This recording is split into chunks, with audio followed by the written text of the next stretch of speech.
it's not just the pros who feel the life-changing impact of concussions. CBS 2's Lisa Siegel shows us how a teen former football player is teaming up with UCLA neurologists to see what's going on inside the helmet. Sharp pains, dizziness, nauseousness. An experienced 17-year-old Trey Fern of Brentwood still can't get out of his mind. Got a handoff and two of my teammates hit me from each side of my head. And then the next minute was just kind of black.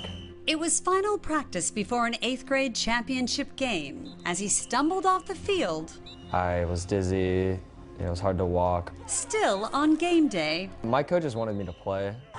just 13 at the time, Trey did something few young players have the courage to do. He took himself out of the game. I have not touched a football in probably about 4 years. Though Trey had suffered a debilitating concussion, his decision to give up the game was anything but easy. I was pretty angry every single day. Within months, Trey moved on to other sports. First basketball, then baseball. But in an unbelievable streak of bad luck, even in these somewhat tamer sports, Trey suffered 4 more head blows. I've had a significant amount of concussions. Now Trey is helping researchers understand the long-term impact of concussions. He's a study subject in the UCLA Steve Tisch Brain Sport program.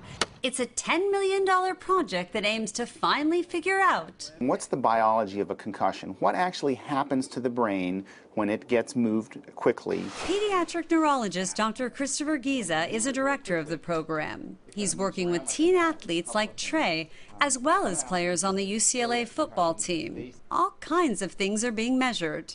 We do blood tests, brain MRIs. They do that before any injury and after they happen. And doctors here are also collecting information from these UCLA helmets with sensors on the inside.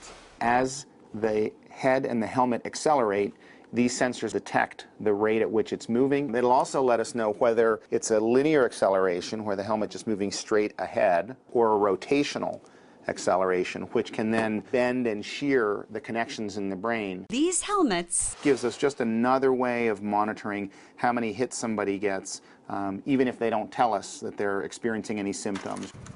Dr. Giza says it's possible that if not fully healed, a first concussion can slow reaction time. That might increase the odds of getting even more concussions. When is it safe to go back to play? Right now, we don't really know. It's been more than a year since Trey's 5th and last concussion. I'm somewhat recovered. I still have trouble doing, fine motor skill things. I still have trouble processing information as quickly as other, kids. He says he's done with contact sports. His new passion? I'm playing golf. But he's sticking with the Brain Sport Research Project and will let doctors follow him for as long as they want. Anytime I could help, it's a pretty good feeling.